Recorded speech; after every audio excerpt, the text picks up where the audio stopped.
Hey, we're going to be talking about the Christian race today.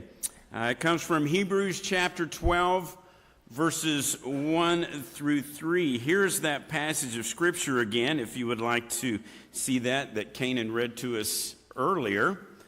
But I just wanted to let you know that this, if you've been at Westside a long time, this lesson may be familiar to you. I preached this lesson almost 25 years ago on October the 15th, 2000.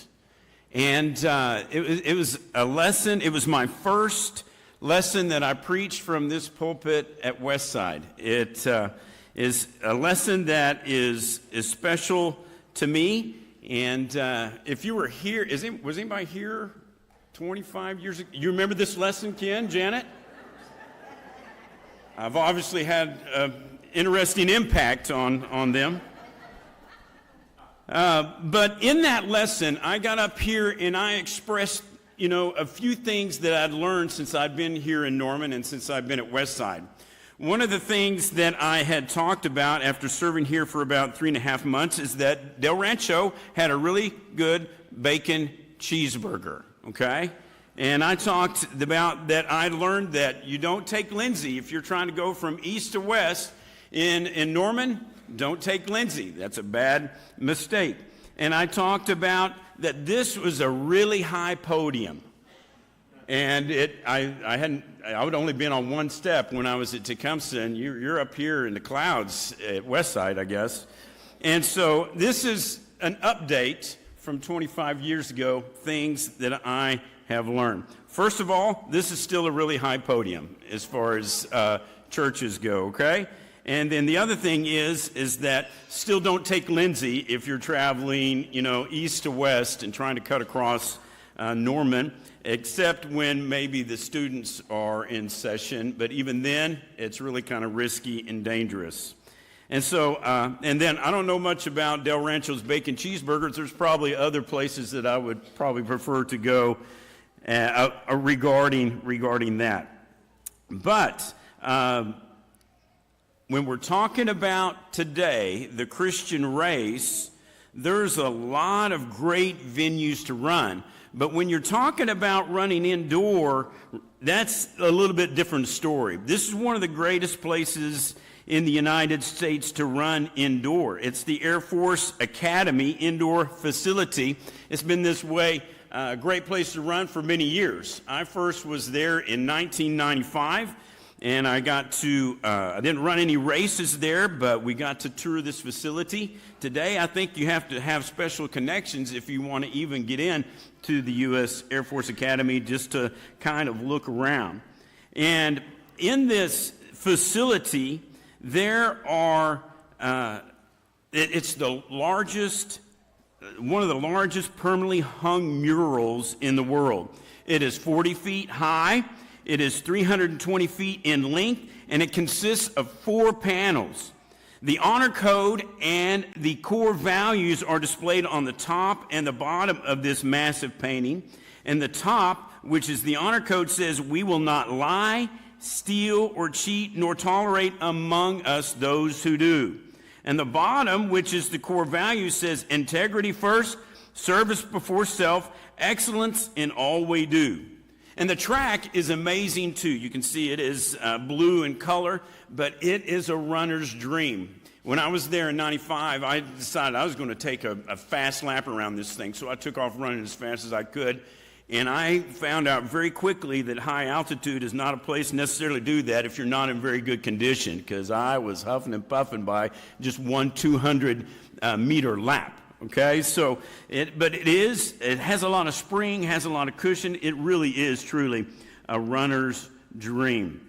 But here we're talking about what the author of Hebrews says about running the Christian race. I think he's got some great coaching tips, and I do want to share those with you today. He talks a lot about what a coach would talk about, as the Apostle Paul we see does in 1 Corinthians 9:24 through 27, where Paul says, "Do you not know that in a race all runners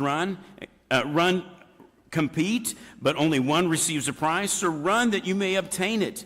Every athlete exercises self-control in all things. They do it to receive a perishable wreath, but we an imperishable. So I do not run aimlessly. I do not box as one beating the air, but I discipline my body and keep it under control, lest after preaching to others, I myself should be disqualified. And we don't know if Paul or the author of Hebrews was a runner, but if they were not, they sure knew a lot about it. And they sure knew how to encourage others in the Christian race. And the Hebrew writer gives some wonderful coaching advice for Christians. And before we center on that advice, it's important to consider the importance of cheering one another on in this race. We see that the author of Hebrews talks about the great cloud of witnesses, some of those that are up here on the screen, and they talk about specifically these who are cheering us on in our walk of faith. And we need to pay attention to these things. It's an extensive list, and he wants us as men and women to cheer one another on. And it's important that we cheer each other on and encourage each other in this Christian race. With that in mind, I want to show you this venue. It's one of the greatest relay places in the United States, in one of the most prestigious races, and it's called the Drake Relays. It's in Des Moines, Iowa, and it is an amazing facility. It's not a huge facility, but I'm telling you that they pack this stadium in April. I got to run at the Drake Relays a few times, and I'm telling you, you always run your fastest times, because not only is it an amazing track and it has a great feel, a lot of spring, and runners always run their best times here because of the encouragement of others. So when they're on the east side and they're on the back stretch and they're running around this track, the announcer will say, "Come on, east side, cheer them on." And they all stand up and they start clapping, they start cheering, they start yelling. And man, there's just something about that causes you to surge. And then when they round the corner and they come around the home stretch, they say, "Come on, west side, stand up, let's cheer them on." And they do. And I'm telling you, runners run their best because of the great encouragement. Now let's talk about some of these coaching tips that the author of Hebrews provides for us. The first one comes in Hebrews 12 and verse 1, where it says, we are to remove everything that creates a burden in our life, a hindrance in our life, so that we can run a good race. Anything that might create a hindrance, we need to get rid of. Regardless of the weather, sweats, bulky clothes, all of these shoes and things are removed to put on things to help us to be ready to run. Now here's a runner that looks really tenacious, that is ready to go get it and to tear up that track. But the truth is, with all of these things on, she'll never run her best times because those things are going to become a hindrance. The Greek word for this here, to remove all of these things, is apothema. And it means to cast off, lay aside, or put away. Anything that burdens, impedes, hinders mobility is thrown aside. Likewise, sin in the life of the Christian burdens, it hinders, it destroys. It has a major effect on the race. The Christian cannot experience victory under the burden and hindrance of sin. I want you to consider with me Psalm 38:4. It says, "For my iniquities have gone over my head like a heavy burden. They are too heavy for me." How about the wisdom of Proverbs? The wisdom of Proverbs says, "The iniquities of the wicked ensnare him, and he is held fast in the cords of his sin." Proverbs chapter 5 and verse 22. You see, sin is the encumbrance that most people think they can manage, but it is a horrible, horrible mistake. And this is why God commands the Christian to release the sin so that they can run that race using his strategy, using God's strategy, using God's plan for the race. I want you to consider Ephesians chapter 4, verses 21 through 24. Since you have heard about Jesus and have learned the truth that comes from him, throw off your old sinful nature and your former way of life, which is corrupted by lust and deception. Instead, let the Spirit renew your thoughts and attitudes. Put on your new nature, created to be like God, truly righteous and holy. You see, Paul tells us, and he tells the Ephesians to release the sin in their life, to put it away, because that is what's going to trip you up. That is what's going to destroy your life. That is what is going to burden you and pull you down. Release the sin. Run the race using God's strategy, and it makes all the difference in the world. Hey, here's another really famous relay venue. It's called the Texas Relays. When I ran in the Texas Relays in 1984, it was not in their current facility. They have a whole new facility for this now, but they ran in the Memorial Stadium where they played football. And in this race, I ran the distance medley race. The distance medley requires 4 distances, one different distance for each runner. Usually the first runner runs a 400 meter, and that's 1 lap around the track, and then the next runner will run 800 meters, and then 1,200 meters, and then the last runner, of course, will run 1,600 meters. And so at this race, actually I think the 800 was first, and I ran this race, and everybody was all packed up. It was 2 laps around the track, and as I came to the top of the after the second lap, well, actually after the first lap, at the top of the curve, we were all bunched up, and I was running in between a runner from the University of Texas, he was ahead of me, and a guy from Texas A&M who was behind me, and I was in between them. And the Texas A&M guy tripped me, and I fell into the Texas guy, and we all went down. It was a horrendous crash. It was so fast, I didn't even have time to put my hands out. My head bounced off the track, and I was knocked out cold laying on the track. And then after I was, wakened up and all of the things that happened, and I was trying to figure out where I was at, and some of you are probably thinking today, well, that makes sense to me now, why he is the way he is, why he says some of the stuff that he says. Well, you're probably right. It's because he bounced his head off the track one too many times. When my coach finally got a hold of me, he did ask me if I was all right, and then he says, I just want to tell you, bad things happen in the middle of the track and when you're running in the middle of the pack. And I got to thinking about that when I could finally get my wits about me again, and I thought, he's really right. We put ourselves in bad positions sometime where we are not where we should be, not doing the things that we should be doing. And that's what is like the sin that encompasses our life, burdens us, affects us, and destroys us. And so we need to pay attention and realize that sin is what we need to get rid of. And that's the reason the author of Hebrews says, take off everything that hinders and the sin that so easily entangles. I think, have you thought about this song much? I Must Tell Jesus. I began looking at this song a little bit closer. It's the first 2 verses that talk about, some of the physical things that happen in our life and some other trials and problems and difficulties that happen in our life. And we need to tell Jesus about those. We need to unburden ourselves of those things. But it's the second 2 verses that really focus a little more on the sin in our life.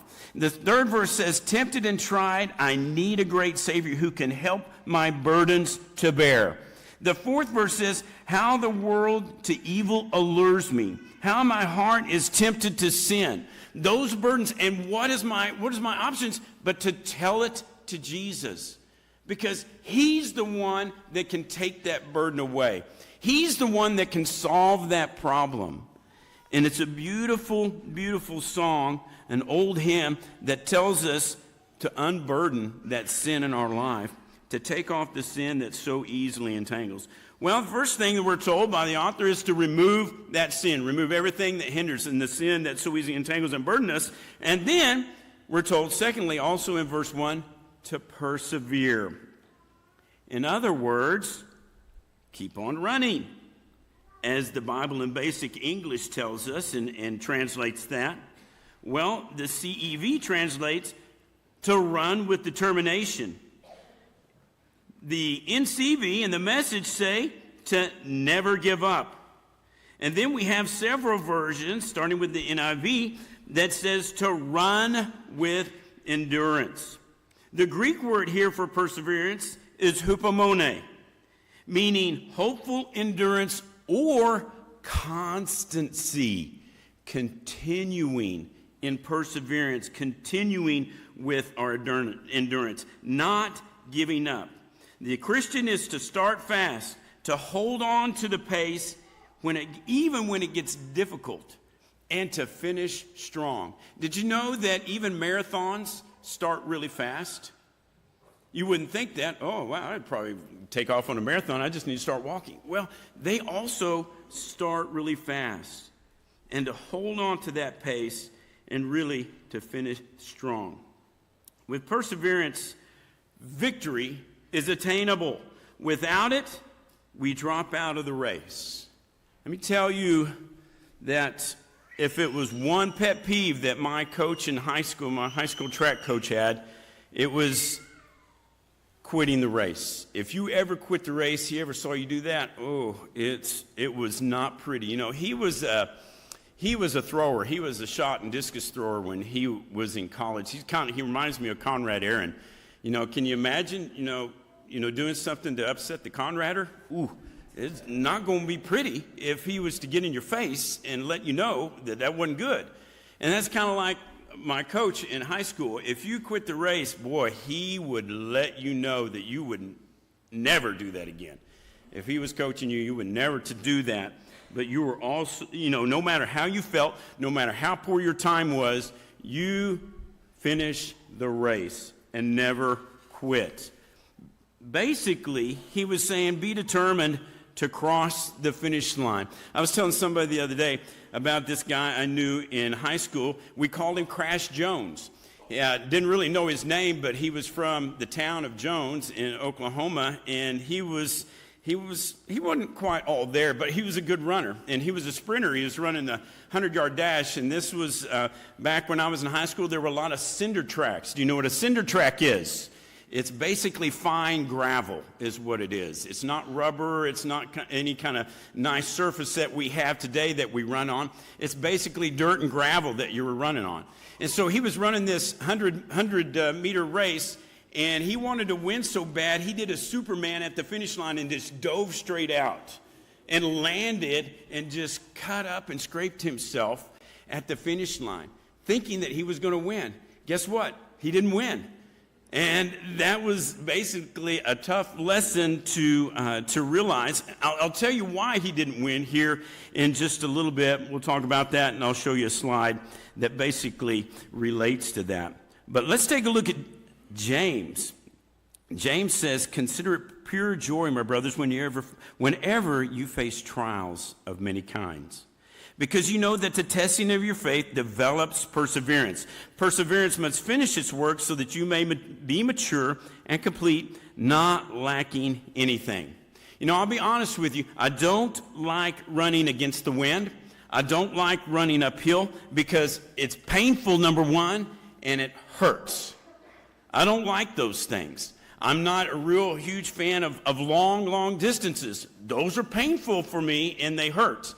21 years ago, I ran my first and only marathon, and if you want to tell me how come you're not still running marathons, I'll tell you a little bit later.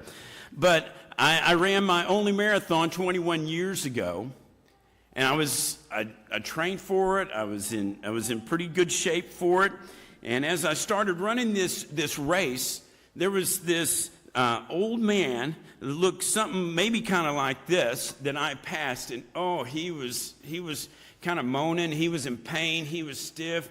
And I was trying to encourage the guy. I come running by him. I say, hey, hang in there. He goes, oh, man, my back is stove up. I can't hardly do this. And he was not in good shape. But, I went on my way in the early part of the race rejoicing. And when it got to the 20-mile mark of the race, or 21, somewhere in there, I hit what is known as the wall. It's where you're just 2 shades away from cramping up. Your pace is basically cut in half, and you don't really know whether you're going to be able to finish this race or not. Well, about that time, here comes this old man running by me. He goes, "Hey, back feels pretty good now," And it's just kind of one of those moments you're like, "Oh, why I oughta," And I think about that and think about that's perseverance.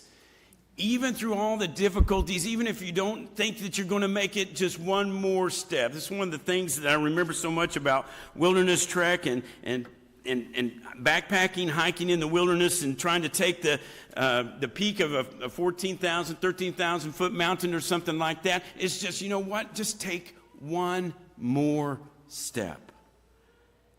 And maybe that is just what it takes. Maybe that's what James is talking about. Here in James chapter 1 and verse 12, "Blessed is the man who perseveres under trial. For once he is approved, he will receive the crown of life which the Lord has promised to those who love him." Well, indeed, we count them blessed who endure. You who have heard of the perseverance of Job and seen the end intended by the Lord, that the Lord is very compassionate and merciful. James has a lot to say here about perseverance. And as these scriptures remind us, those who endure will be rewarded. You need to persevere so that when you have done the will of God, you will receive what he has promised, as it says in Hebrews chapter 10 and verse 36. So the point is clear. Even the Christian life is not easy. It is worth the struggle and pain, though. And it's always helpful, I think, to keep that in mind. And it's always helpful to keep in mind to run with determination and never give up and keep on keeping on.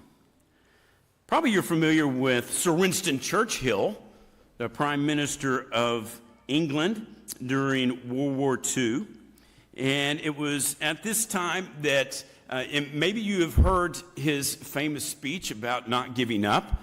It's one that he gave to the Harrow School in England, and he was there 10 months before he gave this specific speech. And the 10 months before, in 1940, 1941, somewhere in there, he was. It was a dark time for England. Hitler was taking over Europe, invading, and England was on his charge. And he had said so. And it was a very difficult time for the British country. And it was at this time, 10 months after he had been to the Harrow School the first time, that he gave this speech and this is just part of it that I wanted to share with you. He says, "I'm addressing myself to the school surely from this period of 10 months. This is the lesson. Never give in. Never give in. Never in nothing, great or small, large or petty. Never give in except to convictions of honor and good sense. Never yield to force. Never yield to the apparently overwhelming might of the enemy. We stood all alone a year ago, and to many countries it seemed that our account was closed. We were finished. All this tradition of ours, our songs, our school history, this part of history of this country, were gone and finished and liquidated. Very different is the mood today. Britain, other nations thought, had drawn a sponge across her slate, but instead our country stood in the gap. There was no flinching and no thought of giving in, and by what seemed almost a miracle to those outside these islands, though we ourselves never doubted it, we now find ourselves in a position where I say that we can be sure that we have only to persevere and conquer." What an amazing speech. What a speech that no doubt inspired others, no matter how dark things may seem, to persevere and to give it your best. Well, that brings us to the third point that our coach in the Hebrew letter gives us, and that is to fix our eyes on Jesus, or really to focus. We see this in verse 2. So when running longer races, it's best to keep your eyes focused on the runner in front of you. Basically, because if you will focus on the runner in front of you, the gap, you will notice, will get closer and closer until you have the opportunity to overtake the runner in front of you. But what I learned that when I was running cross country for my coach, if I let my eyes look to the ground, or I'm looking to the left or to the right, that distance always got greater between the runner in front of me and me. And it was something that it just totally amazed me. And it was one of the most difficult things to do in running, was to keep my eyes focused on the shoulder blades and keep my eyes up looking in front of me. I've got some pictures that I wanted to show you. In this one here, how likely is this young runner will improve his position from where he is? In fact, it's probably likely that those runners behind him will catch up to him, because look where his gaze is. It's looking down. What about some of these runners? Okay, the front runners are looking ahead there, but look at the fourth runner. His eyes are looking down, and that distance will probably get greater as that race goes on. What about these girls that are running here? I could only see about 2 girls in this whole slide here that were looking up and looking in front of them. Here's a guy, you're not really sure where he's looking, okay? Got the glasses on. Here's some guys that are in front and not really looking up, but they're probably looking down because they're watching where they're going, which is always a good thing. Here's some guys that are trying to finish strong in the cross-country race, but the guy in second and guy in third are really not likely to catch the other guy because they're looking down. Okay, here's some that are focused a little bit better. And here's someone who's focused on those shoulder blades, probably of the runner in front of her. The truth is, the same technique needs to be used for us in the Christian life, in the Christian race. So no matter how difficult it may become, keep your eyes focused on Jesus, because when we fix our eyes on Jesus, we will draw ever closer to him.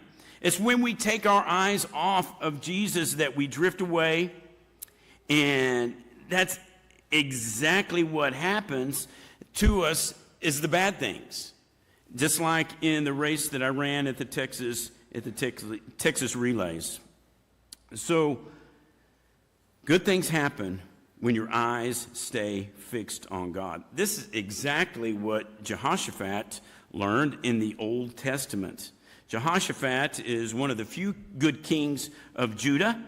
He made a poor decision in agreeing to go into battle with the wicked king Ahab, the king of Israel, and Jehu calls him on it. And he turns his heart back to God. The Ammonites and the Moabites come out against Judah in huge numbers, overwhelming numbers, impossible odds, if you will. But Jehoshaphat keeps his eyes on God. And even though this is a little bit of a lengthy reading here, I want to share this with you from 2 Chronicles chapter 20, verses 5 through 12, and then verse 15. And Jehoshaphat stood in the assembly of Judah and Jerusalem in the house of the Lord before the new court and said, O Lord God of our fathers, are you not God in heaven? You rule over all the kingdoms of the nations. In your hand are power and might, so that none is able to withstand you. Did you not, our God, drive out the inhabitants of this land before your people Israel and give it forever to the descendants of Abraham your friend? And they have lived in it and have built for you in it a sanctuary for your name, saying, if disaster comes upon us, the sword, judgment, pestilence, or famine, we will stand before this house and before you. For your name is in this house, and cry out to you in our affliction, and you will hear and save. And now behold, the men of Ammon and Moab and Mount Seir, whom you would not let Israel invade when they came from the land of Egypt, and whom they avoided and did not destroy. Behold, they reward us by coming to drive us out of your possession, which you have given us to inherit. O Lord our God, will you not execute judgment on them? For we are powerless against this great horde that is coming against us. We do not know what to do, but our eyes are on you. What a beautiful passage of Scripture. What a beautiful prayer that we have from Jehoshaphat that shows us where our eyes need to be, where our focus needs to be all of the time. So the point is clear. Focus on God, victory is guaranteed. And things have really not changed in roughly 3,000 years since Jehoshaphat prayed this prayer. Basically, put your focus on anything other than God, and your race is finished. You know, one of the runners that this movie, Chariots of Fire, that came out in 1983, focused on was Harold Abrams, who was a British runner. And his coach was helping him, showing him how to win, to make it in the Olympics, and how to even win in the Olympics. And he talked about what he needed to do. And as you see in this image, how he was leaning forward at the finish line. He wasn't focusing where he needed to focus. He was basically, once he got to the finish line, he was pulling up and looking to the side. And his coach trained him to focus on the finish line and lean forward, because that is how you win the race. It's not with whatever part of your body comes over the finish line first, not the hands, not the head, not the foot, but the torso. The upper torso is what counts at the finish line. That's what his coach tried to show him, is to do this technique right here. That's the reason Crash Jones didn't win the race when he flew out and did the Superman and landed on the cinder. It's because the hands don't count. The head doesn't count. It's the upper torso that count. That's where the heart is, guys. That's where the heart is. And it's helpful if we will keep those things in mind. Well, I want you to consider Psalm 25:15. My eyes are always on the Lord, for he rescues me from the traps of my enemies. What about Psalm 119:37? Turn my eyes from worthless things and give me life through your word. Are you familiar with this man? Luciano Pavarotti, famous Italian tenor, actually. Before he passed, he told this story about his dad, who was a baker in Italy, and his dad was who introduced him to the joy of song. And at some point, at a later point, he had the opportunity to study under a professional tenor in his hometown, whose name was Arrigo Pola, and this was in Modena, Italy, where his hometown was. And so he got the opportunity to study under him, but at the same time, he also enrolled in teaching college. And so he went to go ask his dad. He said, what should I do? Should I be a teacher or should I sing? And he said his dad put his arm around him and said, Luciano, if you try to sit between two chairs, you're going to fall through the middle. In life, you must choose one chair. And so he said, I chose one chair. I chose to sing. You know that it took him 7 years of study and frustration before he was ever able to sing in his first professional performance. It took him another 7 years, 14 years total, before he was ever able to sing at the New York Metropolitan Opera. That is focus. That is commitment. And it's not a lot different whether you're building a house, whether you're doing what is a good job to do, or you're going through school, but to focus and to give your best effort and to make some commitments. Well, to conclude, 1 Corinthians 9:24 through 27 really tells us plainly we need to be in good spiritual condition to run a good race, and we need to run in such a way as to win the prize, because it is possible to be disqualified. You can be disqualified from the race. And when you're disqualified from the race, it's not a fun thing. I can remember being disqualified one time from one race in high school, and I was running the 800, and I apparently cut somebody off, which I wasn't supposed to do.